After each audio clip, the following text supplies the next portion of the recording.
Now to a story you'll see only here on WCCO. One of the first corrections officers to break through the door after the murder of a friend and colleague is fighting for change at the state capitol. The trauma from Joe Gomm's death 3 years ago ended some officers' careers early. WCCO's Liz Collin shares how duty disability retirement in Minnesota doesn't cover health insurance, something former COs say they need now more than ever.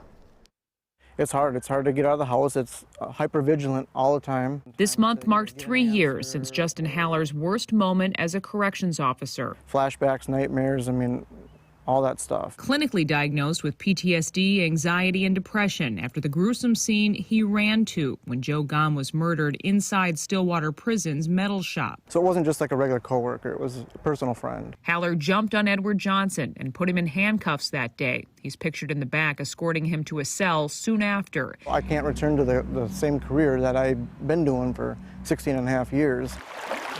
Doctors told Haller he couldn't go back. He was granted a duty disability retirement, a physical or psychological condition preventing a person from performing their normal duties. With them recognizing that, but then not being able to have health insurance, doesn't make sense. Haller discovered as part of that he's not eligible anymore for his former employer's health plan. Under Minnesota state statutes, police and firefighters are. I'm trying to bring it forward to people to get that ball rolling, and I'm not getting a response back. From the DOC to lawmakers and the governor, the now 41-year-old is fighting for a change. COBRA coverage would cost $2,000 a month, the price too high for this family of 4. But after watching the legislature again fail to approve a settlement for Gomm's family, I think it's rotten. I do. Haller believes it's past time that Minnesota send a message it cares about its corrections officers. It would be nice to be able to close the door someday, open up a next chapter. Liz Collin,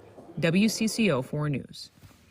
The Hallers are now paying for health insurance through the state until they can figure out their next move, but they say the coverage doesn't go as far for mental health services.